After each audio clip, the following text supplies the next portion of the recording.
ክርስቶስ ተአምር አደረገ። በቃና ዘገሊላ ተአምር ካደረገ በኋላ ደቀ መዛሙርቱ በስሙ አመኑ ይላል። ሐዋርያት ተአምር አይተው አይደለም የተከተሉት ክርስቶስን። ተአምር አይተው አይደለም የተከተሉት፣ ተከትለው ነው ተአምር ያዩት። ተአምር ለሃይማኖት ማስረጃ ሊሆን አይችልም። ተአምር አይቶ ከመከተል እግዚአብሔር ይሰውራል። የሚገርማችሁ ቅዱስ እስጢፋኖስ ቀዳሜ ሰማዕት የመጀመሪያው ሊቀ ዲያቆን በአንድ ሀገር ሲያስተምር አንድ ችግር ገጥሞት ነበር። ምን የገጠመው? የዚህ ሀገር ሰዎች ቢሰበኩ አይሰሙም። ቢያያቸው ስለ ክርስቶስ ቢነግራቸው አይቀበሉ። በኋላ ምንድነው ችግሩ ብሎ ጠርቶ ሲጠይቃቸው አንተ ከታኦስ ትበልጣለህ ወይ አሉት። ማን ነው ደግሞ ታኦስ አለ። ለካ እዚያች ሀገር ላይ ታኦስ የሚባል ጠንቋይ ነበር፣ ተአምር የሚሰራ። ምንድነው የሚያደርገው? ድግምት ይደግምና አንድ በሬ ላይ በጆሮ ሄዶ የሆነ ነገር ይልበታል፣ ይደግምበታል። አጋንንት ይህንን ድግምት ተከትለው ያንን በሬ ለሁለት ይሰነጥቁታል። ልብ አድርጉ፣ ቢላ ሳይነካው በሬው ለሁለት ይሰነጠቃል። ስለዚህ የዛ ሀገር ሰዎች በሙሉ የታኦስ የሚባለው ጠንቋይ ተከታዮች ናቸው፣ ተአምር የሚቀበሉ ሰዎች ናቸው። እና ኢየሱስ ክርስቶስ ወረደ፣ ተወለደ፣ ተሰቀለ፣ ሞተ፣ አረገ ቢላቸው ትምህርት ሊሰሙ አልቻሉ። ተአምር አይተው ስለሚያምኑ ማለት ነው። ከኔ ጋር ናችሁ ምእመናን? ይህን ጊዜ ቅዱስ እስጢፋኖስ ምን አለ? ለእናንተ የደነቃችሁ በሬው ነው አለ። እስቲ ያሳዩኝ፣ ለሁለት የከፈለውን በሬ ያሳዩኝ አላቸው። ወሰዱ የዛ ሀገር ሰዎች አሳዩ። እውነትም በሬው ያለ ቢላ ለሁለት ተከፍሏል። ቀዳሜ ሰማዕት ቅዱስ እስጢፋኖስ ጸሎት አደረገና ያንን በሬ አስነሳው፣ ከሞቱ አስነሳውና እንዲህ ብሎ አዘዘው፣ በናዝሬቱ በኢየሱስ ክርስቶስ ስም ሂድና አለው በሬው፣ ሂድና ታኦስ ለሚባለው ጠንቋይ በጆሮ ሄደ እስጢፋኖስ ይጠራሃል በለው አለው። የሚገርማችሁ ታዞ ያ በሬ ሄደና እስጢፋኖስ ይጠራሃል ብሎ ለታኦስ ነገረው።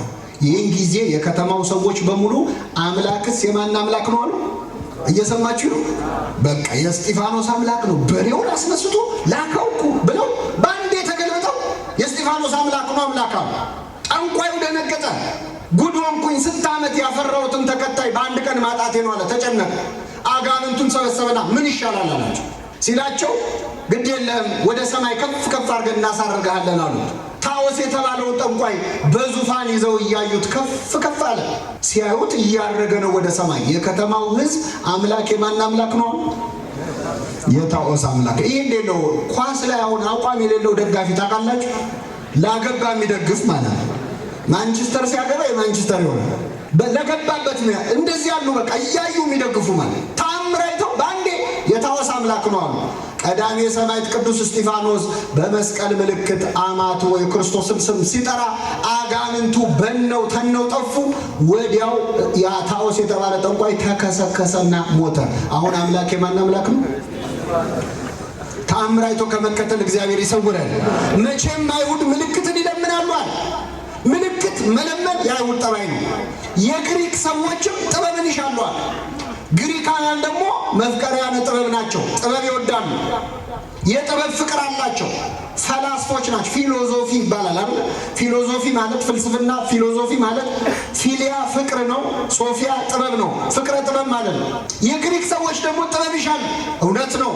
ግሪካውያን አሪዮስፋጎስ በሚባል አደባባይ እንዲህ እንደናንተ ብዙ ሆነው ተሰብስበው ሲከራከሩ ሲጨቃጨቁ ነው የሚውሉት። ከግሪክ ያልተገኘ ፍልስፍና የለም። እውነት ለመናገር በሚኖረን ጊዜ በአንደኛ ቆሮንቶስ ምዕራፍ 1 ከቁጥር 22 እስከ 23 ባለው ኃይለ ቃል መነሻነት የእግዚአብሔርን ቃል እንማራለን። መቼም አይሁድ ምልክትን ይለምናሉ፣ የግሪክ ሰዎችም ጥበብን ይሻሉ። እኛ ግን የተሰቀለውን ክርስቶስን እንሰብካለን። አብረን እንበል። እኛ ግን የተሰቀለውን ክርስቶስን እንሰብካለን። አዎ፣ በዚህ ቃል ተነስተን እንማራለን። ለአባቶቻችን ለነቢያት፣ ለአባቶቻችን ለሐዋርያት፣ ለአባቶቻችን ለሐዋርያውያን አበው፣ ለሊቃውንት በጉባኤያቸው ተገኝቶ ምስጢሩን ጥበቡን ገልጦ ያስተማረ አምላካችን እንዲያስተምረን እንዲመክረን እንዲገስጸን የእርሱ ቅዱስ ፈቃድ ይሁንልን። ቅድም ትምህርታችንን ስንጀምር ስናማትብ እጃችንን ከፍ አድርጉ ብያችሁ ነበር አይደል? ስናማትብ ጀምሮ ቤተክርስቲያናችን ከእያንዳንዱ ስርዓት ውስጥ ትምህርት አስቀምጣለች። አንድ ክርስቲያን አንድ ኦርቶዶክሳዊ ወደ ቤተክርስቲያን ሲገባም ሲወጣም ማናቸውንም ስራ ሲጀምርም ሲፈጽምም በመስቀል ምልክት ምን ይላል? ያማትባል። ስናማትብ ስንት ጣታችንን ነው የምናወጣው? ስንት ጣታችሁን ነው የምታወጡት? አንዳንድ ሰው እንዲህ የሚል አለ አውቃለሁ፣ ግን በስርዓቱ መሰረት ስንት ጣት ነው የሚወጣው? ከዛ ይጀምራል። ቤተክርስቲያናችን ማስተማር ስትጀምር ከምናማትብበት ሰዓት ይጀምራል። ስናማትብ ጣታችንን አንዱን ወደ ላይ እናወጣለን፣ ሶስቱን ደግሞ ወዴት እናወርዳቸዋለን? ወደ ታች እናወርዳቸዋለን። በሶስቱ ጣቶች ሶስትነቱን፣ በአንዱ ጣት ደግሞ ስንትነቱን። ምስጢረ ሥላሴን ተማርን አልተማርን? ተምረናል። በቤተ ክርስቲያናችን ቅድም ስናማትብ ያስታወስኳቸው አንድ ታላቅ አባት አሉ። መምህር አካለ ወልድ ይባላሉ። መምህር አካለ ወልድ በአፄ ዮሐንስ በአፄ ቴዎድሮስ እና በአፄ ምኒልክ ዘመነ መንግስት ለሶስት ነገስታት የፍትሐ ነገስት መምህርና የህግ አማካሪ ሆነው ያገለገሉ ቦሩ ሜዳ በሚባል ስፍራ ትልቅ ጉባኤ የዘረጉ የመጽሐፍ መምህር ቅድስና ያላቸው ሕይወት ያላቸው ታላቅ አባት ናቸው። በረከታቸው ይደርብን። እኚህ አባት ከሌሎች ኢትዮጵያውያን ሊቃውንት ጋር በመሆን ቅድስት ሀገርን ኢየሩሳሌምን ለመጎብኘት ይሄዳሉ። ኢየሩሳሌምን እየዞሩ በዚያ ያሉትን ቅዱሳት መካናት ሁሉ ሲሳለሙ ከቆዩ በኋላ ያው በቅድስት ሀገር የኛ የኢትዮጵያውያን የሆኑ አብያተ ክርስቲያናት አሉ፣ ወደ 7 የሚሆኑ። እነዚያን ተሳልመው ደግሞ ወደ ሌሎቹ እንሂድ ብለው ወደ አርመኖቹ ወደ ግሪኮቹ ይዞታ ወደ ሆኑ አብያተ ክርስቲያናት ይሄዳሉ። በዚያ ሄደው ሲሳለሙ እንደለመዱት አማትበው ነበረ ቤተክርስቲያኑን የተሳለሙት። እኛ ስናማትብ ስንት ጣታችንን እናወጣለን? አንድ ጣታችን። እና መምህር አካለ ወልድና እነዚህ ኢትዮጵያውያን ሊቃውንት በአንድ ጣታቸው ሲያማትቡ ያዩ በዚያ የነበሩ ሌሎች ኦርቶዶክሳውያን በጣም ተበሳጭተው ዱላ አንስተው እነዚህ ሊቃውንት እግራቸውን እያሉ አባረሯቸው። ምን ነው? ምን አጠፋን? ተሳለምን እንጂ ምን አደረግን?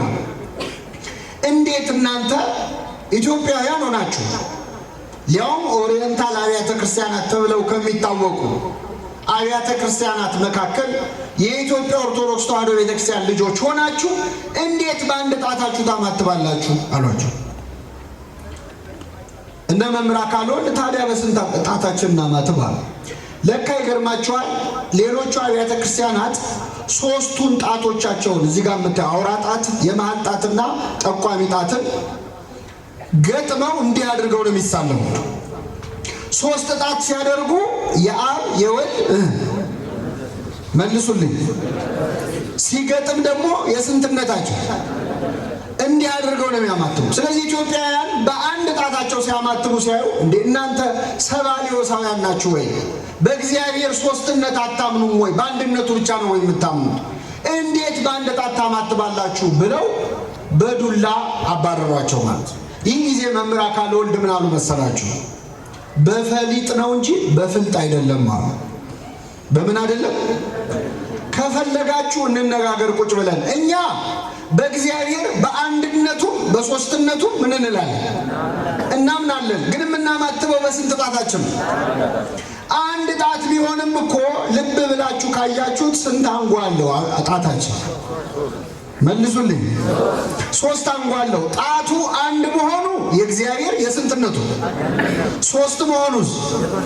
እንደውም በደንብ ካያችሁት አሉ የታችኛው አንጓ የእግዚአብሔር አብ ምሳሌ ነው።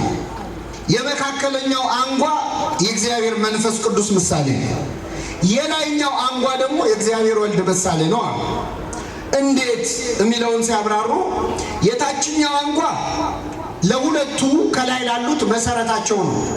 የወልድም የመንፈስ ቅዱስም መገኛቸው ማን ነው? እግዚአብሔር አብ ነው። ስለዚህ የአብ ምሳሌ ነው። ከኔ ጋር ናችሁ? ከሶስቱ አንጓዎች አንድ ሕፃን ልጅ ገና ሲወለድ ከሶስቱ አንጓ ቀድሞ የበቀለው የትኛው? መልሱልኝ። እንደ ሸንኮራ ነው እንዲያደገው? አንድ ሕፃን ልጅ ባለ ጊዜ በተወለደ ጊዜ ሶስቱም አንጓዎች አሉ የሉ?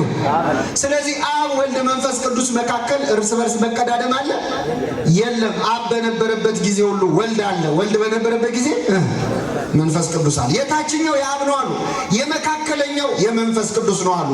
የመካከለኛው አንጓ ከሁለቱም ጋር እንደሚገናኝ በአብም በወልድም ውስጥ ህልው ሆኖ ሕያው ሆኖ የሚኖር ስለሆነ የመንፈስ ቅዱስ ነው አሉ። የላይኛው የእግዚአብሔር ወልድ ምሳሌ ነው። ለምን ወልድ አልከው ካላችሁኝ አሉ፣ አዙረን ስናየው አንጓውን አዙረን ስናየው ከጀርባው ምን አለ? የራሳችሁን ይሁን አንድ አይነት ነው አይደል? የራሳችሁን ይሁን የጣታችን ከላይ ስናየው ስታዞሩት ምን አለ? አቤት ጥፍር ለብሷል። ከሶስቱ አካል መካከልም ስጋን የለበሰው ማን ነው አሉ? እግዚአብሔር ወልድ ነው። ይህችን ቤተክርስቲያን የሰጠን አምላክ ስሙ የተመሰገነ ይሁን። እግዚአብሔር ያሳያችሁ። እንግዲህ አባቶቻችን ሌላ መጽሐፍ ሳይገልጡ ጣታቸውን ብቻ አሳይተው ማስተማር የሚችሉ ናቸው። የዚህች ቤተክርስቲያን ልጆች ስላደረገን ስሙ የተመሰገነ ይሁን። በስንት ጣታችን ነው የምናማትበው? በስመ አብ ወወልድ ወመንፈስ ቅዱስ የምንለው። ወደ ትምህርታችን እንምጣ። እኛ ግን የተሰቀለውን ክርስቶስን እንሰብካለን። ቅዱስ ጳውሎስ ለቆሮንቶስ ምዕመናን በጻፈው ክታቡ በአንደኛ ቆሮንቶስ ምዕራፍ 1 ከቁጥር 23 ላይ መቼም አይሁድ ምልክትን ይለምናሉ አለ።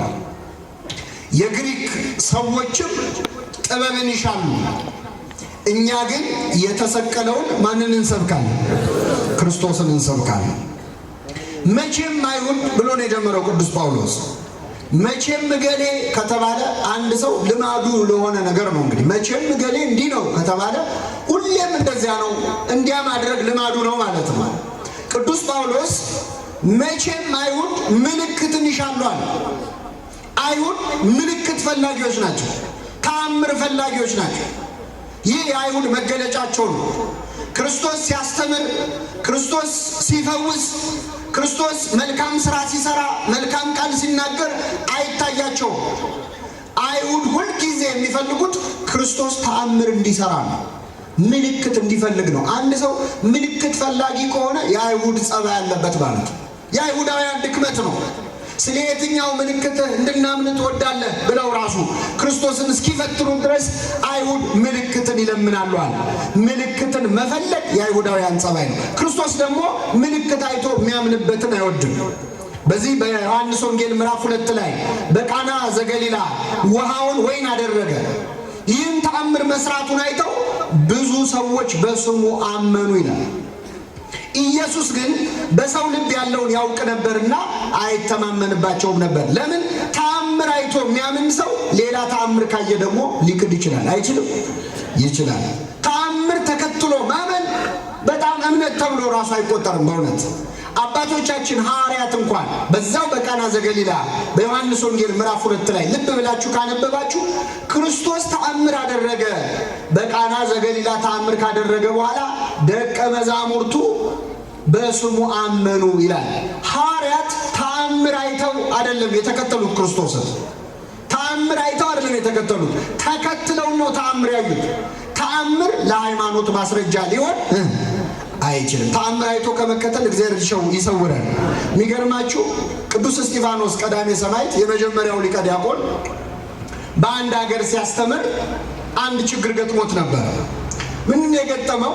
የዚህ ሀገር ሰዎች ቢሰበኩ አይሰሙም። ቢያያቸው ስለ ክርስቶስ ቢነግራቸው አይቀበሉ። በኋላ ምንድነው ችግሩ ብሎ ጠርቶ ሲጠይቃቸው አንተ ከታኦስ ትበልጣለህ ወይ አሉት። ማን ነው ደግሞ ታኦስ አለ። ለካ እዚያች ሀገር ላይ ታኦስ የሚባል ጠንቋይ ነበር፣ ተአምር የሚሰራ። ምንድነው የሚያደርገው? ድግምት ይደግምና አንድ በሬ ላይ በጆሮ ሄዶ የሆነ ነገር ይልበታል፣ ይደግምበታል። አጋንንት ይህንን ድግምት ተከትለው ያንን በሬ ለሁለት ይሰነጥቁታል። ልብ አድርጉ። ቢላ ሳይነካው በሬው ለሁለት ይሰነጠቃል። ስለዚህ የዛ ሀገር ሰዎች በሙሉ የታኦስ የሚባለው ጠንቋይ ተከታዮች ናቸው። ተአምር የሚቀበሉ ሰዎች ናቸው። እና ኢየሱስ ክርስቶስ ወረደ፣ ተወለደ፣ ተሰቀለ፣ ሞተ፣ አረገ ቢላቸው ትምህርት ሊሰሙ አልቻሉም። ተአምር አይተው ስለሚያምኑ ማለት ነው። ከኔ ጋር ናችሁ ምእመናን? ይህን ጊዜ ቅዱስ እስጢፋኖስ ምን አለ? ለእናንተ የደነቃችሁ በሬው ነው አለ። እስቲ ያሳዩኝ፣ ለሁለት የከፈለውን በሬ ያሳዩኝ አላቸው። ወሰዱ የዛ ሀገር ሰዎች አሳዩ። እውነትም በሬው ያለ ቢላ ለሁለት ተከፍሏል።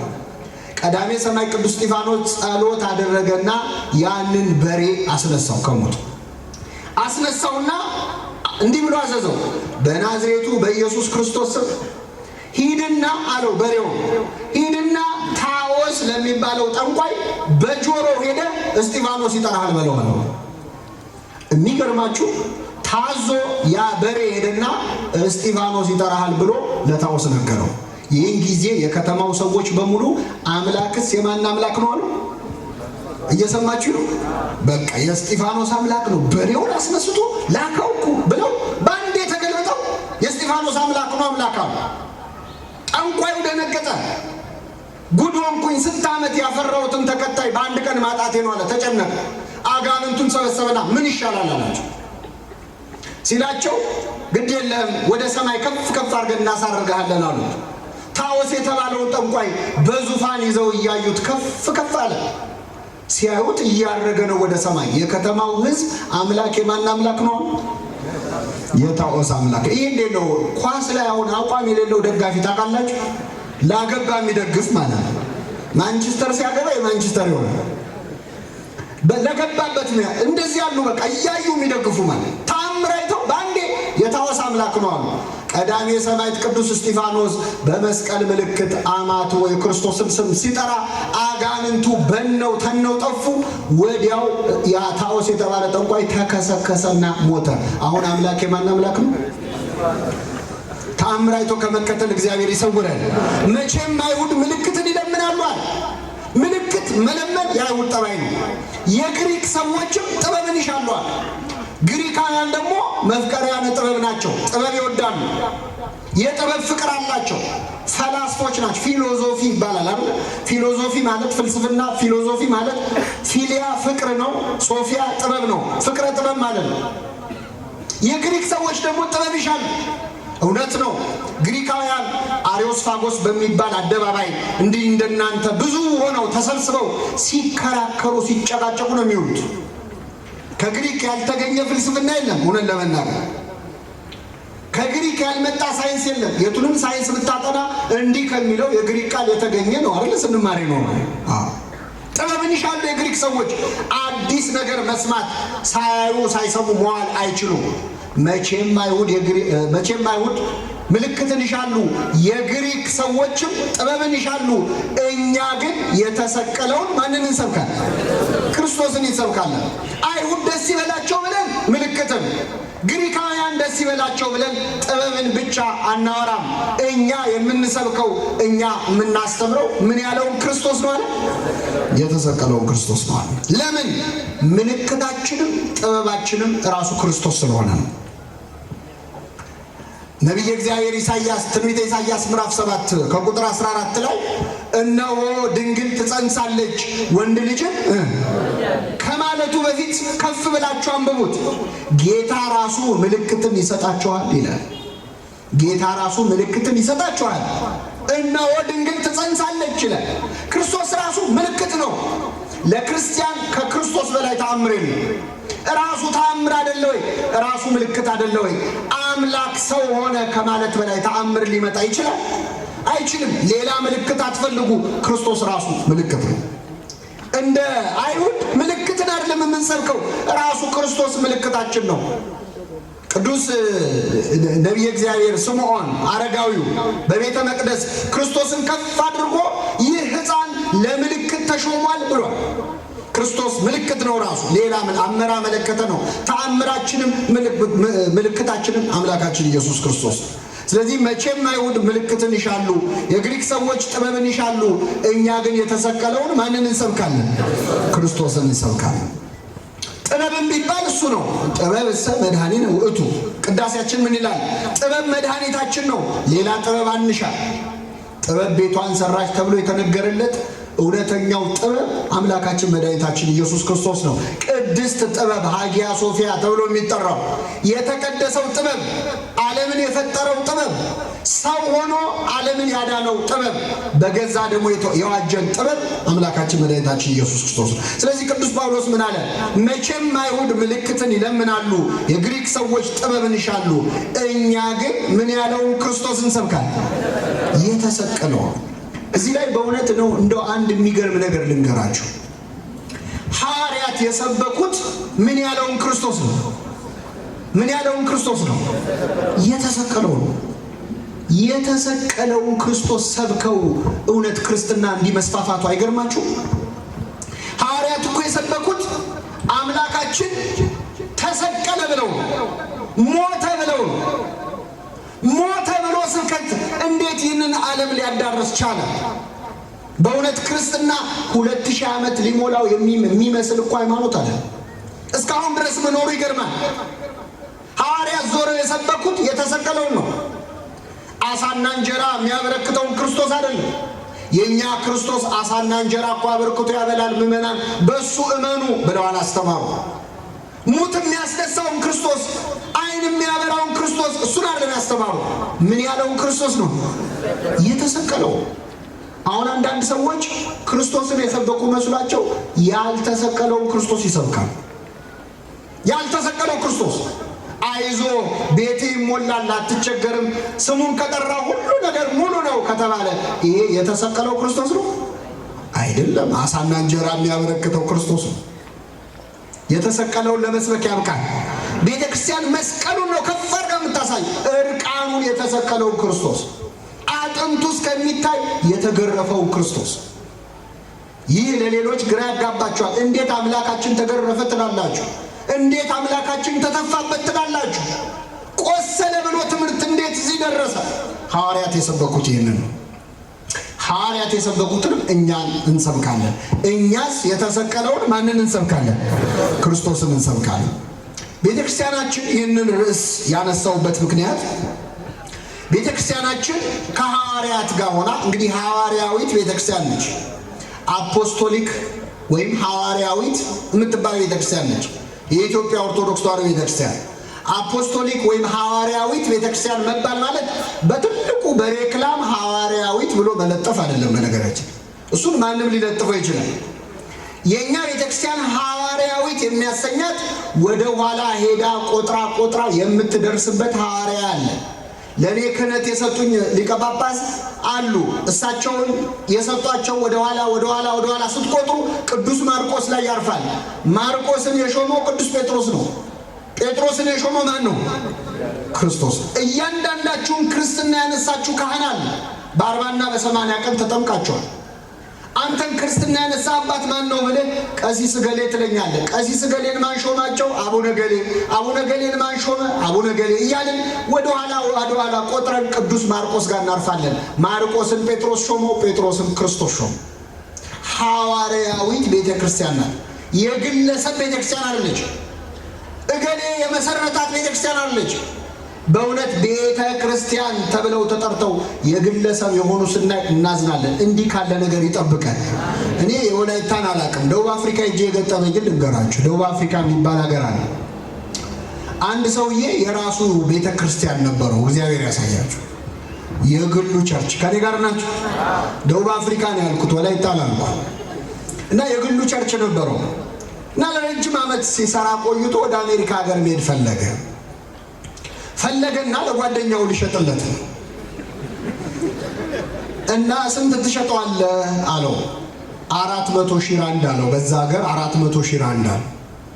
ኧረ ቀንስልኝ እባክህ እንደ 200 ሽጥልኝ አለው። እንዴ ያማል እንዴ? የለመደ ቸርች እኮ ነው አለው። ምን ያለ ነው? ከነሰው እኮ ነው የምሸጥልሃል። እንደው በቤተ ክርስቲያን ስም ከመሸጥ እግዚአብሔር ይጠብቀን። አሁን እኔ ተነስቼ የራሴ ነገር አቋቁማለሁ ብል ቤተ ክርስቲያን ጆሮዬን ይዛ ታስወጣኛለች እንጂ ለግለሰብ አሳልፋ አትሰጠንም። ለክርስቶስ ብቻ አሳልፋ የምትሰጠን ቤተ ክርስቲያን ውስጥ ስላለን እግዚአብሔር በእውነት ስሙ የተመሰገነ ነው። ማንም ሊገንባት የማይችል እኔ ላለው ከፍ ቤተ ክርስቲያን አውግዛ ትለያለች። እዚህ ቦታ ላይ ከፍ ቢለው ማን ብቻ ነው? እግዚአብሔር ነው፣ ቅዱሳኑ ናቸው። እኛ ግን ምን ያለውን ክርስቶስ እንሰብካለን? ያን ቅንጡን ክርስቶስ አይደለም። አይዞ ችግር ይፈታል የሚለውን ክርስቶስ አይደለም። ምንም ችግር የለውም ታገኛለህ፣ ቤት ይሞላል የሚል ክርስቶስ የለም። እሱ ራሱ መች ቤቱ ተሞልቶ ያውቃል? ቤትስ ነበረው እንደ ክርስቶስ? ለሰማይ ወፎች መሳፈር ያላቸው ለቀበሮች ጉድጓዳ፣ እኔ ግን ራሴን ማስጠጋበት የለም ያለ እሱ ያልሞላለት ይሞላልሃል ብሎ ስብከት እንዴት ያለ ስጋዊ ድሎትን ምቾትን ቃል የሚገባ ክርስትና የለም። በዓለም ሳላችሁ መከራ አለባችሁ፣ አይዟችሁ እኔ ዓለምን አሸንፌዋለሁ ያለ ክርስቶስ። መከራ የሌለበት ክርስትና ከሆነ ክርስትና አይደለም። የተሰቀለው ክርስቶስ አይደለም። ይሄ የሚያንደላቀቀው ክርስቶስ ገንዘብ ሲሞላ ጌታ ባረከኝ የምትል ከሆነ ደህና መኪና ስገዛ ጌታ ባረከኝ ካልክ መኪና የሌለው በእግሩ ሄደው ሰው የተረገመ ነው እንዴ? በረከትን ከማግኘት ከማጣት ከመብላት ከመጠጣት ጋር ከማገናኘት እግዚአብሔር ይሰውረን። ብናገኝም ብናጣም ብንበላም ብንራብም እኛ ግን የተሰቀለውን ማንን እንሰብካለን? ክርስቶስ እንሰብካለን። ሲሞላልን አይደለም የምንሰብከው። በተለይ የኢትዮጵያ ኦርቶዶክስ ተዋሕዶ ቤተክርስቲያን ደግሞ አፏን ሞልታ ከሐዋርያት ጋር እኛ ግን የተሰቀለውን ማንን እንሰብካለን ማለት የምትችል ቤተክርስቲያን ነች። እኔ 4 ነገሮች ልንገራችሁና አጠቃልላለሁ። የኢትዮጵያ ኦርቶዶክስ ተዋሕዶ ቤተክርስቲያን የተሰቀለውን ክርስቶስን ትሰብካለች። ከሐዋርያት ጋር እኛ ግን ብላ የተሰቀለውን ክርስቶስን ሰብካለሁ ልትል የምትችል ቤተክርስቲያን ነች። አንዳንድ ሰው የኢትዮጵያ ኦርቶዶክስ ተዋሕዶ ቤተክርስቲያን ክርስቶስን የሸፈነች አድርጎ የሚጨነቅ በቅን ልቡና ሆኖ አለ። አንዳንድ ሰው ደግሞ በክፋትም አለ። ግድ የለም የቅን ልቡናውን ብቻ እንየውና ቅዱሳን ሲከበሩ ሲያይ ወሩን ሙሉ በአንድ ልደታ በ3 ባታ እየተባለ እንዲህ ቅዱሳን የሚጠሩ ቅድስት አርሴማ፣ ቅዱስ ሚካኤል፣ እመቤታችን ሲባል ክርስቶስ የተሸፈነ የሚመስለው ሰው አለ። የቅዱሳን መብዛት የክርስቶስን ክብር ቢሸፍን የሚመስለው ሰው አለ። ይህ ንግግር ብቻ ራሱ ክርስቶስ ማን እንደሆነ ካለማወቅ የሚመነጭ ነው። እስቲ ምዕመናን ሃይማኖቱን አንዴ እናቆየው። ፀሐይ ታውቃላችሁ፣ ከኔ ጋር ናችሁ? የፀሐይን ብርሃን ታውቁታላችሁ። ለዓለም ሁሉ የምታበራው ምንድን ነች? ፀሐይ ነች። የፀሐይን ብርሃን ስንት ሻማ ብናበራ ይሸፍነዋል? ስንት ሺህ ሻማ ብናበራ ነው የፀሐይን ብርሃን ማዋጥም ይቻላል? አረ ፀሐይ ተሸፈነች ትላለህ እንዴ? ጧፍ ሲበራ ሰው ሁሉ ዓለም ላይ ያለ አሁን ወደ 8-9 ቢሊዮን ደርሰናል። 9 ቢሊዮኑ ህዝብ ሁሉ አንዳንድ ጧፍ ቢያበራ የፀሐይን ብርሃን ሊሸፍነው ይችላል? ክርስቶስ እኮ ፀሐይ ነው ምዕመናን። ቅዱሳን እኮ ሻማዎች ናቸው። የቅዱሳን ብርሃን የሻማ ብርሃን የመብራት ቅዱስ ዮሐንስ በወንጌሉ እንዳለው እርሱ የሚያበራ መብራት ነበረ። ለጥቂት ዘመን በብርሃኑ ደስ ይላችሁ ወደዳችሁ አለ ክርስቶስ። መጥምቁ ዮሐንስ ብርሃን ነው። ስለ ብርሃን ሊመሰክር መጣ እንጂ እርሱ ራሱ ብርሃን አልነበረም። ነገር ግን የሚያበራ መብራት ነው ይላል። መጥምቁ ዮሐንስ መብራት ነው። ለጥቂት ዘመን በብርሃኑ ደስ ይላችሁ ወደዳችሁ ይላል። በመጥምቁ ዮሐንስ ብርሃንነት ደስ ብሎናል። በሱ ትምህርት፣ በሱ ምግባር፣ በሱ ቅድስና ብዙዎች ገና በመወለዱ ራሱ ተደስተው ግን መብራት ነው መጥምቁ ዮሐንስ። እናንተ የዓለም ብርሃን ናችሁ ብሏል ክርስቶስ። ቅዱሳን የዓለም ብርሃን ናቸው።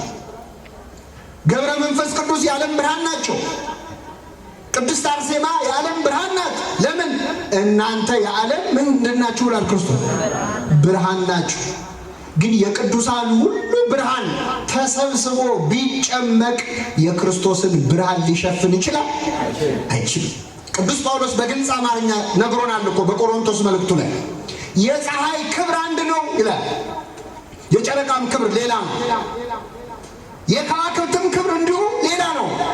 ከአንዱ ኮከብ ክብር የሌላው ኮከብ ክብር ምን ይላል? ይበልጣል።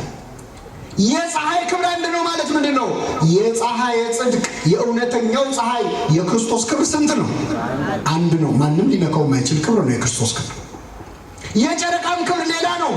ጨረቃ ማናት ካላችሁ እመቤታችን ናት። ወላዲት አምላክ ናት። ሶሊያና ትባባሉ የለ እመቤታችን ሶሊያን ሴሊኒ ጨረቃችን ማለት ነው በግሪክ። ወላጆቿ በህልም አያቶቿ በህልም ሲያዩት ጨረቃ ሆናን ያዩት። ጨረቃም ፀሐይን ወለደች። ጨረቃ ድንግል ማርያም ናት። የፀሐይ ክርስቶስ ክብር አንድ ነው። የጨረቃ የድንግል ማርያም ክብር ሌላ ነው። የከዋክብትም ክብር ሌላ ነው። ከዋክብት የተባሉ እነማን ናቸው? ጻድቃን ናቸው። ጻድቃን በአባታቸው መንግስት እንደ ከዋክብት ይደምቃሉ ተብሎላቸው ቅዱስ ጊዮርጊስ ኮከበ ክብር እየተባለ ከዋክብት እየተባሉ መላእክቱ ከዋክብት ናቸው። የአጥቢያ ኮከብ ተብለው ተጠርተዋል። ስለዚህ ቅዱሳን ከዋክብት ናቸው። የከዋክብት ክብር ሌላ ነው አለ። የቅዱሳን ክብራቸው ሌላ ነው። የጨረቃ ክብር ሌላ ነው። የድንግል ማርያም ክብሯ ሌላ ነው። የመጥምቁ ዮሐንስ ክብሩ ጨረቃ ነው። መጥምቁ ዮሐንስ ጨረቃ በጨለማ እንደሚያበራ በጨለማው ብሉይ ኪዳን ለጥቂት ጊዜ ያበራል። በኋላ በዮሐንስ ራእይ ምዕራፍ 12 ላይ ጨረቃ ከእግሮቿ በታች አለ የተባለ መጥምቁ ዮሐንስ ነው። በእናቱ ማኅፀን ሆኖ ለጌታና ለእናቱ የሰገደው። የጨረቃ ክብር ሌላ ነው። የፀሐይ ክብር ግን ስንት ነው አለ? አንድ ነው። የክርስቶስን ክብር የቅዱሳኑ ክብር ሊሸፍነው አይችልም። ይህን በእውነት በልቡናችን ይሳልብን። ክርስቶስ ማን እንደሆነ ካልገባ ቁጭ ብለህ ጉባኤ ላይ መዝሙር ትቆጥራለህ። 3 የቅዱሳን ተዘምሮ 1 የጌታ ከተዘመረ ጌታ 3 ለ1 እየተመራ ይመስላል። 3 ለሱ ተዘምሮ ቅዱሳን 24 ሰዓት ስለ ቅዱሳን ብናወራ ቅዱሳንን የፈጠረው ማን ነው? ያከበራቸው ማን ነው? ስለ ቅዱሳን እያወራን እንኳን የምናወራው ስለሱ። የትኛው ሰዓሊ ነው ስዕሉ ሲመሰገን የሚናደደው? እኔን ትታችሁ ስዕሌን አይልም። ቅዱሳንን የሳለ ያከበረ ከፍ ከፍ ያደረገ ማን ነው? እግዚአብሔር ክርስቶስ። እርሷ ያለ ክርስቶስ ምንም ስለሆነች ስለ ክርስቶስ የምናከብረው በዓል እንኳን እመቤታችንን ይነካል። እስቲ ልጠይቃችሁ፣ ጌታ የተወለደበት ቀን ድንግል ማርያም ምን ያደረገችበት ቀን? እየሰማችሁ ነው? ጌታ የተወለደበት ቀን ድንግል ማርያም ምን ያደረገችበት? የወለደችበት። እሱ ተወለደ ስንል እሷ ምን አለች እያለ ያው ሄደን የምንጠይቀው ማንን ነው? እመቤታችን። በእርግጥ እንኳን ማርያም ማረችሽ አንላትም አይደል? ራሷ ማርያም ነች። ጌታ የተወለደበት ቀን እሷ የወለደችበት ቀን። ጌታ የሞተበት ቀን የሞተው ልጇ ነው እኮ ምመን። ለቅሶ ብንደርስ ወደ እሷ ነው የምንደርሰው። ለነገሩ ሰልስት አንደርሳትም። ምክንያቱም የእሷ ልጅ ሰልስት ሳይጠብቅ ሞትን ድል አድርጎ ምን ብሏል? ተነስቷል። በትንሣኤው ደስ ቢለን ደግሞ እንኳን ደስ አለሽ ልንል ብንፈልግ ወደ ማንም እንዴ ነው? ወደ እመቤታችን። የጌታ በዓል ሁሉ የእመቤታችን በዓል ነው። ስለ ቅዱሳኑ ብናወራ እያወራን በጣም ይገርማቸዋል። ስለ ቅዱሳን ብቻ የሚናገሩ መጽሐፍት እንኳን ስለ እግዚአብሔር እየተናገሩ ነው። ቤታችሁ ስትገቡ ይሁት መጽሐፈ አስቴር የሚባል መጽሐፍ አለ መጽሐፍ ቅዱስ። እስቲ ቤት ገልጣም ብሎ መጽሐፈ አስቴር ላይ እግዚአብሔር የሚል ካለ ቅጣይ የለም። የእግዚአብሔር ስም የለም። ግን የሚያወራው ስለማን ነው? ስለዚህ የእግዚአብሔርን ድንቅ ስራ ነው። የእግዚአብሔርን ድንቅ ስራ ነው። ውዳሴ ማርያም ቤት ግቡ። ውዳሴ ማርያምን ግለጡት። ምን ብሎ ነው የሚጀምረው? ጌታ ብሎ ነው የሚጀምረው። ማን ብሎ ነው የሚጀምረው? ጌታ ልቡ ያዘነ አዳምን ያድነው ዘንድ ወደደ። ጌታ ብሎ ነው የሚጀምረው። ግን ውዳሴ ማርያም ነው። የሰኞ ውዳሴ ማርያም ላይ የድንግል ማርያም ስሟም የለም። ማክሰኞ ላይ ነው የምትመጣው። ገና የሰኞ ላይ የለችም፣ ስሟም የለም። ስለ ቅዱሳን የሚያወሩ ነገሮች ሁሉ የሚያወሩት ስለ አምላካችን ስለ መድኃኒታችን ስለ ኢየሱስ ክርስቶስ እና እኛ እንደው አንዳንድ ሰው ውድድር ውስጥ የማይገባ ነገር ያወዳድራል። ፀሐይ ከሻማ ብርሃን ማለት ነው። ቤተ ክርስቲያናችን የተሰቀለውን ክርስቶስ ስትሰብካለች። በ4 ነገሮች ትሰብካለች። ከኔ ጋር ናችሁ ምዕመናን? በስንት ነገር? የመጀመሪያው ክርስቶስን በስሙ ትሰብከዋለች። በምኑ ትሰብከዋለች? በስሙ። የኢትዮጵያ ኦርቶዶክስ ተዋሕዶ ቤተ ክርስቲያን ኢየሱስ የሚለውን ስም የምትፈራ የሚመስለው ይዋሰዋል። እኔ እውነት ነው የምነግራችሁ። እዚህ መሃል የዩኒቨርሲቲ ተማሪዎች አላችሁ፣ እንደው ቴክኖሎጂ የምትማሩ ሰዎች፣ ይሄ ሲቪል ኤሌክትሪካል ኢንጂነሪንግ፣ ሜካኒካል ኢንጂነሪንግ የምትማሩ ሰዎች እንደው አንድ ዲቴክተር ብትፈለስፉ ደስ ይለኛል። ምንድነው ዲቴክተሩ? እዚህ ገጠምና ኢየሱስ የሚል ስም ሲሰማ ይቁጠር። እየሰማችሁ ከሌሊት ከሰዓታቱ ከማህሌቱ አንስቶ ኪዳኑን ቅዳሴውን ሙሉውን ማለት ነው። እዚህ ያ ዲቴክተር ይገጠምና ኢየሱስ የሚለውን ስም በመጥራት የኢትዮጵያ ኦርቶዶክስ ተዋሕዶ ቤተክርስቲያንን የሚያክል ካለ እንቀጣለን። 24 ሰዓት ስሙን ሳትጠራ የማትውል በሁሉ ነገር ውስጥ ስመ ክርስቶስ አለ። ከሁሉም በላይ የኢትዮጵያ ኦርቶዶክስ ተዋሕዶ ቤተክርስቲያን ኢየሱስ የሚለውን ስም የጻፈችው በታቦቷ ላይ ነው። በታቦቷ ላይ ነው። ታቦት ላይ እንደ ኦሪት ታቦት አሁን 10ቱ ትእዛዛት አልተጻፉ። የአዲስ ኪዳኑ ታቦት ታቦተ ምስዋዕ ተብሎ የሚጠራው የክርስቶስ ሥጋና ደም የሚፈተትበት ነው። የምናከብረው በዛ ምክንያት ነው። በታቦቱ ላይ የተጻፈው 2 ቀን ነው። አንደኛው አልፋና የማን ስም ነው? የስም አልፋና ኦሜጋ እኔ ነኝ፣ መጀመሪያውና መጨረሻው እኔ ነኝ ያለ ኢየሱስ የሚለው ስም የተጻፈው በታቦት ላይ። ሁለተኛው ፊልጵስዩስ ምዕራፍ 2 ላይ ቅዱስ ጳውሎስ የተናገረው ቃል ተጽፏል። ታቦታችን ነው። ጉልበት ሁሉ ለኢየሱስ ክርስቶስ ስም ይስገድ ይላል። በሉ እስኪ ጉልበት ሁሉ ለኢየሱስ ክርስቶስ ስም ምን ይበል? ይህ ቃል ያለው ምኑ ላይ? ታቦቱ ላይ። ጉልበት ሁሉ ለማን ስም ይስገድ? ታቦት ሲወጣ የምንሰግደው ለምንድን ነው ከተባላችሁ መልሱ ታቦቱ ምን ስለሚል ነው። ጉልበት ሁሉ ለኢየሱስ ክርስቶስ ስም ምን ይበል? ለስሙ ነው የምንሰግደው። ለስሙ ነው የምንሰግደው። አንዳንድ ሰዎች ታቦት ጣዖት ነው ይላሉ። ጉልበት ሁሉ ለኢየሱስ ክርስቶስ ስም ይስገድ የሚል ጣዖት አለ ካለ እንዴት አይነት አስደናቂ ጣዖት ነው! ለኢየሱስ ስገዱ የሚል ጣዖት ሊኖር አይችልም። ቢኖር እንኳን ሐዋርያት አይነቅፉትም።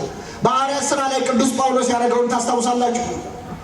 በግሪካውያን መካከል ሲዞር ጣዖት አየ። ግሪካውያን ብዙ ጣዖታትን ያመልካሉ። ብዙ አይነት ጣዖቶች አሏቸው። ብለው አምልከው ደግሞ ምናልባት የማናቀው አምላክ ቢኖርስ ብለው አሰቡ። ምንም አንለው፣ ስለዚህ ቦታ እንያዝለት ብለው ማለት ነው ለማይታወቅ አምላክ ብለው ያመልካሉ። ለምን አምላክ? ለማይታወቅ አምላክ። ቅዱስ ጳውሎስ ታዲያ ይችን ሲያይ ባዶ ቦታ አገኘው ብሎ ተጠቀመባት። አርዮስፋጎስ በሚባለው አደባባይ እንዲህ እንደናንተ የግሪክ ፈላስፎች ከበውት መሃል ላይ ቆሟል ጳውሎስ። እናንተ አለ አማልክትን እንደምትፈሩ አያለው። የግሪክ ሰዎች በብዙ ነገር አማልክትን እንደምትፈሩ አያለው። አማልክቶቻችሁን እየዞርኩኝ ሳይ አለ ለማይታወቅ አምላክ የሚል ጽሑፍ አየው። ይህ የማይታወቅ አምላክ ያላችሁት ሳታውቁት የምታመልኩት ሰማዩንና ምድሩን የፈጠረው ጌታችን መድኃኒታችን ኢየሱስ ክርስቶስ ነው ብሎ ስለ ክርስቶስ ሰበከ። ከኔ ጋር ናችሁ ምእመናን? ጳውሎስ ጣዖት ላይ ያገኘውን ቃል ይዞ ስለ ክርስቶስ አስተማረ። ቅዱስ ጳውሎስ ወደ ኢትዮጵያ ቢመጣ አሁን እስቲ ወደ ኢትዮጵያ ኦርቶዶክስ ተዋሕዶ ቤተክርስቲያን ቢመጣ ታቦት ላይ ጉልበት ሁሉ ለኢየሱስ ስም ይስገድ የሚለውን ቢያገኝ ጣዖት ነው የሚል ይመስላችኋል? የጀመረውን ስብከት ጨርሳን የጠበቀችው። ስለዚህ ቤተክርስቲያናችን በስሙ ትሰብካለች ክርስቶስ።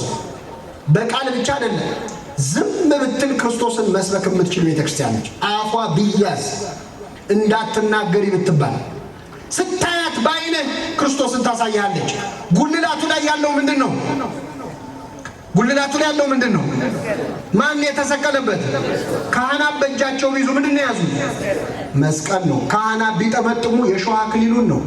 መቋሚያ ይዘው ወዲህ ወዲያ እያሉ ቢዘምሩ ቢያሸረሽሙ መስቀል ተሸክሞ የተቀበለውን መከራ ነው። ከበሯን አሳይታ ክርስቶስን መስበክ ትችላለች ቤተክርስቲያን። ሰፊውን አሳይታ መለኮቱን፣ ጠባቡን አሳይታ ትስብእቱን ሰው መሆኑ። ቀይ ጨርቅ መልበሱ ዓርብ ዕለት የለበሰው ከለሜዳ ነው። እላዩ ላይ ያለው ሰንበር በግርፋት የወረደበት ሰንበር ነው። በዕቃዎቿ ብቻ የኢትዮጵያ ኦርቶዶክስ ተዋሕዶ ቤተክርስቲያን ክርስቶስን ትሰብካለች። ለምን? እኛ ግን የተሰቀለውን ማንን እንሰብካለን? ክርስቶስን። ሁለተኛው ቤተክርስቲያን ክርስቶስን የምትከተለው በእግርም በግብርም ነው። ከኔ ጋር በሉ፣ በእግርም በግብርም። ክርስቶስን ስሙን መጥራት ብቻ ክርስቶስን መከተል አይደለም። ስሙን ደጋግመህ ስለጠራ በዚያ ብቻ ትድናለህ ማለት አይደለም። እርግጥ ነው መጽሐፍ የኢየሱስን ስም የሚጠራ ሁሉ ምን ይላል?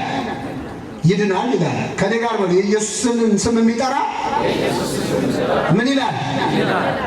ስለዚህ ኢየሱስ የሚል ቃል እኔ 4 ኪሎ ሰርቻለሁ ወደ 5 ዓመት እና አዲስ አበባ 4 ኪሎ የሚባል ሰፈር 41 ኢየሱስ የሚባል ሰፈር አለ እና ወደ 41 ኢየሱስ የሚሄዱ ታክሲዎች 4 ኪሎ ላይ ነው የሚጠሩት። ምን እያሉ ነው የሚጠሩት? ኢየሱስ ኢየሱስ እያሉ ምን እያሉ? ስለዚህ እዛ መስመር ላይ የሰራ የታክሲ ረዳት በሙሉ ይድናል ማለት ነው። የኢየሱስን ስም የሚጠራ ምን ይላል? ስለተባለ ስሙን መጥራት ብቻ አይደለም። በሌላ ቦታ ክርስቶስ ምን ብሏል? ጌታ ሆይ የሚለኝ መንግስቴን ምን አይልም አይወርስም፣ መንግስቴን አይወርስም ይላል። ስሙን መጥራት ብቻውን አይደለም፣ ብዙ ትርጉም አለው። ቤተክርስቲያናችን በግብርም ትከተለዋለች ክርስቶስ። ምን ማለት ነው? ክርስቶስ ጾመ ብላ ሰብካ አትተው፣ ጾሟል ብላ አብራ ምን ትላለች? ትጾማል። አንዳንድ ሰዎች ክርስቶስ ጾመ የሚለውን ያውቃሉ፣ ያምናሉ፣ ግን እነሱ አይጾሙ። እንደውም አንዳንድ ደፋሮች ምን ይላሉ? ክርስቶስ ጾሞልናልና እኛ አንጾምም። ምክንያቱም እሱ የጾመው ለማን ነው? ከኔ ጋር ናችሁ? ክርስቶስ ጾሞልናል አንጾምም ካሉ በጣም ጥሩ። ክርስቶስ ምግብ በልቷል አልበላም? ምድር ላይ ያለ ምግብ በልቷል አልበላም? ስለዚህ ጾሞልናል አንጾምም ማለት ከተቻለ በልቶልናል ምናምን እንቅልፍስ አልተኛ? ተኝቷል አልተኛ? ተኝቶልናል ምናምን እንዴ? መጣው የምግቡን ብቻ ነው እንዴ? ጾሙ ሲሆን ብቻ ነው። አንዳንድ ሰው አለ ሪስክ ማኔጅመንት፣ እኔ በጣም ይገርመኛል። አንዳንድ ሰዎች እንደው ለምቾታቸው የሚሆነውን ነው ከመጽሐፍ ቅዱስ ራሱ የሚያወጡት። ያመነ የተጠመቀ ይድናል፣ ያመኑትን እነዚህ ምልክቶች ይከተሏቸዋል ይላል። ከዛ ምን ይላል? በአዲስ ቋንቋ ወይም በልሳን ምን ይላሉ? ይናገራሉ፣ እባቡንና ጊንጡን በእጃቸው ይይዛሉ ይላል። በጣም ይገርመኛል። ብዙ ሰዎች ከዚህ ጥቅስ ውስጥ ሪስክ የሌለውን ነው የሚመርጡት። ምንድነው የሚለው ቃሉ? በአዲስ ቋንቋ ምን ይላል? በልሳን ይናገራሉ። ከዛ እባብና ጊንጡን ምን ይላል?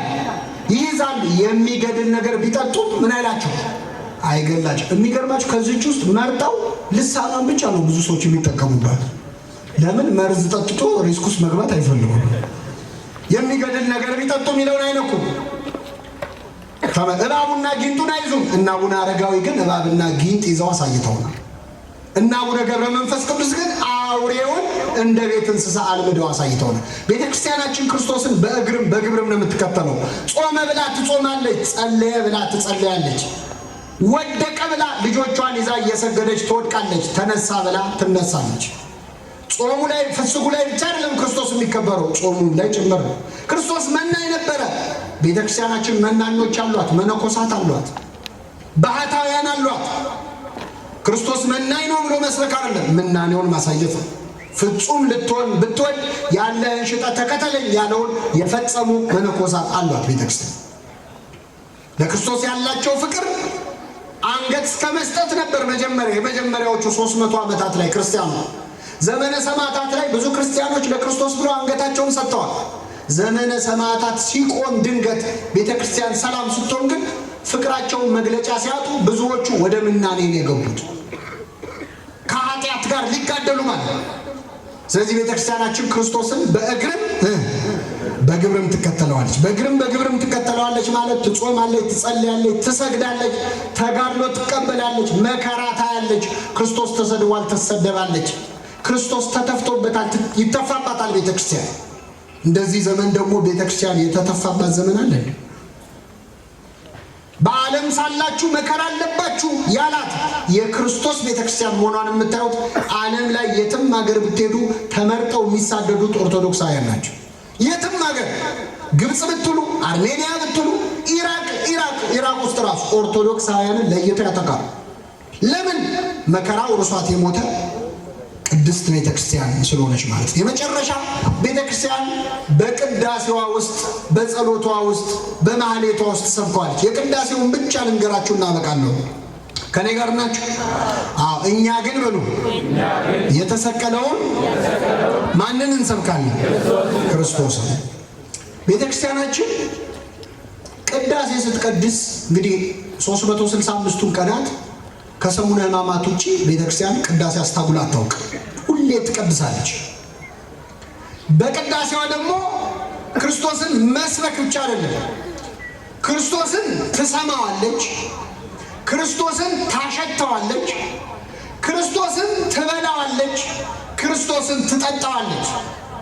የኛ ቤተክርስቲያን የክርስቶስን ስም የምትጠራ ብቻ አይደለችም።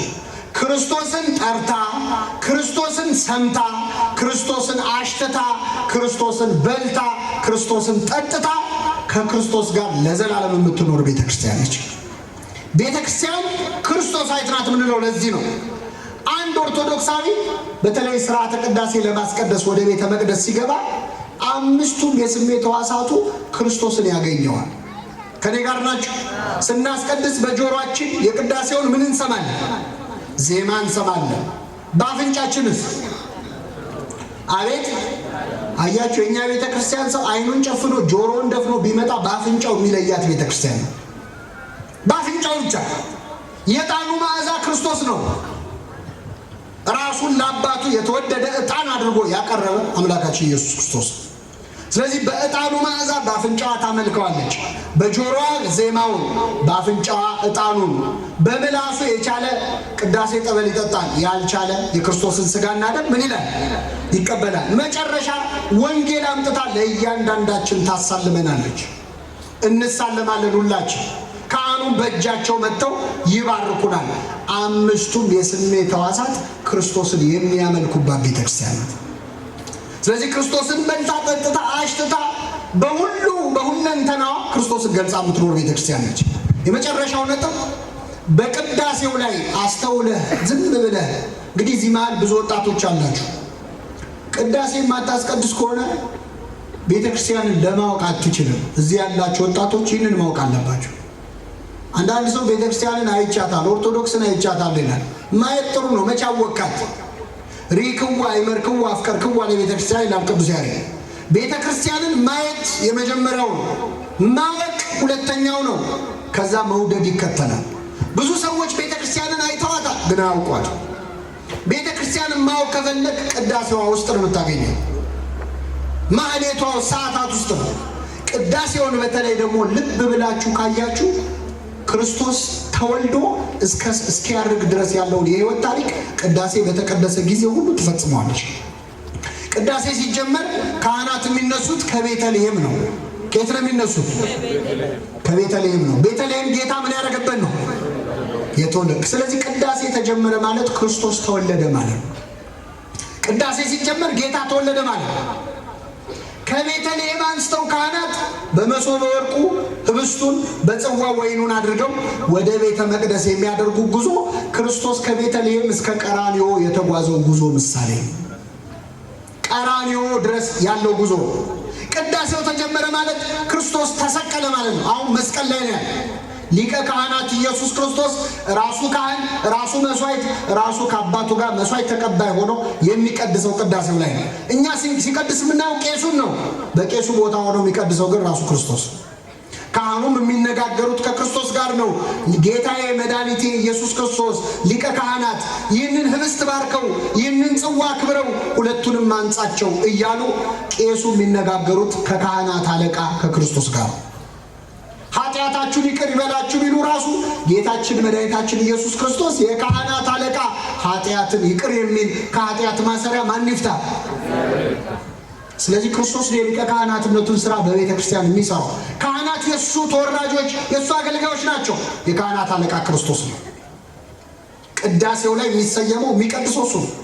ዛሬ የቀደሱት አባ ገሌ ናቸው ብለህ እንዳትሳሳት። ክርስቶስ ነው የሚቀድሰው። ክርስቶስ ነው የሚቀድሰው። ህብስቱን ወደ ወይኑ ወደ ስጋው፣ ወይኑን ወደ ደሙ የሚለውጠው እሱ ነው። ቅዳሴ ላይ መገኘት ማለት እዛው መስቀል ስር ቆሞ ከክርስቶስ አጠገብ ቆሞ ደሙ ሲፈስ ማየት ማለት ነው። ቤትህ ተኝተህ የሚያመልጥህ መስቀል ስር የመቆም እድል ነው። ቅዳሴ ማስቀደስ ማለት ከጌታ አጠገብ መቆም ማለት። ቤተልሔም መገኘም ማለት። እኔ አንድ ጊዜ የዛሬ ስንት ዓመት ጀርመን የሚባል ሀገር ለአገልግሎት ሄጄ የክርስቶስ ቀሚስ እዚህ ሀገር ነው ያለው አለኝ አንድ ልጅ። የክርስቶስን ቀሚስ ማየት ትፈልጋላችሁ? አትፈልጉም? እንዴ የክርስቶስ ቀሚስ እኮ ጨርቁን ነክታ ደሟ ምን ሆነ? ቀጠለ ነው። ስለዚህ እኔ ደግሞ አልቆም ያለ ኃጢአት ስላለብኝ ጨርቁን ማየት በጣም ጓጓው። ከዛ ቀጠሮን ያዝ ስለው ልጁን ኦንላይን ነው ቀጠሮ የሚያዘው። ቼክ ሲያደርገው ቀጠሮ 14 ዓመት ነው። ስንት ዓመት? 14 ዓመት። ከዛ ሊያዝልው ያለኝ እኔ ልሙት ልኑር የዛሬ 14 ዓመት ሐሳብ ከሚሆንብኝ ይቅርብኝ አልኩት። እንደው ቆጨኝ። አሁን ቢይዘው ጥሩ ነበር አይደል? ቀጠሮ ይዣለሁ እላችሁ ነበር ለእናንተ። 14 ዓመት ወረፋ ያለው ለምኑ ነው? ስጋውን ደሙን ለመቀበል ስንት ዓመት ነው ወረፋው? ወረፋ አለ። ሰዎች ቀሚሱን ለማየት ይጓጓሉ፣ ይሰለፋሉ። የተሰቀለበትን ቦታ ለማየት፣ የተገረፈበትን ቦታ፣ የተወለደበትን ቦታ ለማየት ብዙ ሺህ ብር ከፍለው ኢየሩሳሌም ድረስ ይሄዳሉ። የተሰቀለው ክርስቶስ ግን ስጋውና ደሙ እዚሁ ቅዳሴ መሃል ይፈታታል። ስለዚህ ቅዳሴ ማስቀደስ ማለት መስቀል ስር መሆን። ካህናቱ የሚያደርጉት ስርዓት ሁሉ ይወጣሉ፣ ይገባሉ። እያንዳንዱ ያለው ሲምቦሊዝም ያለው ምሳሌ ምኑን ነግረን ምኑን እንተዋል? ክርስቶስን የህይወት ታሪኩን ማየት ከፈለክ ቤተ መቅደስ ገብተህ አስቀድስ። የሚባለው የሚጸለየው ጸሎት ሁሉ ቤተ ክርስቲያን በምን አይነት ክብር ክርስቶስን ከፍ እንደምታደርገው ታይበታል። ከዛ ስጋውና ደሙን እንቀበላለን። ስንቀበል በፍርሃት ሆነን ነው። ያ መቶ አለቃ የጸለየውን ጸሎት እየጸለይክ ነው ወደ ስጋው ደሙ ተሰልፈ የምትቀበለው። ያ መቶ አለቃ ታስታውሳላችሁ? ጌታን ልጄን ፈውስልኝ አለ። እሺ ብሎ ጌታ ሊመጣ ሲል እንዳትመጣ ቤቴ አለ። ቃል ብቻ ተናገር ልጄ ምን ይላል? ይድናል። ይደልወኒ ከመ አንተ ትባት አይጠጠፈረ ቤቴ፣ ከቤቴ ጣራ በታች እንድትገባ አይገባኝም ማለት። ስጋውን ደሙን የሚቀበሉ ሰዎች ቆመው ተሰልፈው ከረከሰች ሰውነቴ ውስጥ አንተ ልትገባ አይገባኝም፣ እርኩስ ከሆነች ከሰውነቴ በታች እንዴት ስጋህ ደምህ ይገባል ጌታ ሆይ፣ ግን በምህረትህ በቸርነትህ ይቅር በለኝ እያልን ተሰልፈን እንቀበላለን። ስጋውን ደሙን ተቀብለን ናኩቶ ብለን ሐዋርያት ቆርበው ሲጨርሱ መዝሙር ከዘመሩ በኋላ ወደ ደብረ ዘይት ሄዱ ይላል። ዘምረን ስጋውን ደሙን ተቀብለን ነው የምንወጣው። ከተቀበልን በኋላ እያየን ጸሎት ሰጥተውን አባቶቻችን ካህናት ወደ ቤተ መቅደስ ይገባሉ። የቤተ መቅደሱ መጋረጃ ይዘጋል። ይህ ማለት የክርስቶስ እርገት ነው። ምኑ ነው?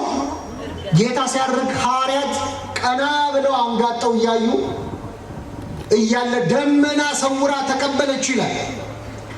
ልክ እንደ ደመና የቤተ መቅደሱ መጋረጃ ምን ይላል? ይዘጋል። አንጋጠው ሐዋርያት አዝነው ተክዘው ሲያዩ መላእክት መጡና ምን አሏቸው? እናንተ የገሊላ ሰዎች ሆይ ስለምን ተክዛችሁ ቆማችኋል? ሲሄድ ያያችሁት ክርስቶስ ተመልሶ ወደ እናንተ ምን ይላል? ስለዚህ በሰላም ወደ ቤታችሁ ግቡ። ቤተ መቅደስ ውስጥ ያሉትም ካህናት የመቅደሱ መጋረጃ እያየን ተክዘን የቆምነውን ምዕመናን ከመቅደስ ይወጡና ጸሎት አድርገው በሰላም ወደ ቤታችሁ ይላሉ አይሉ? እንደውም ብዙዎቻችሁ ከቅዳሴ የምትወዱት እሱን ነው አይደል? በሰላም ግቡ ላይ ነው አሜን የሚለው ራሱ ደመቅ ይላል አይደል?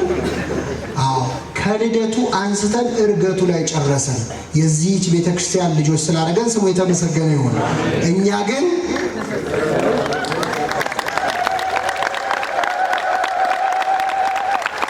በሉ የተሰቀለውን ክርስቶስን እንሰብካለን። የሰማነውን በልቡናችን ያሳድርብን።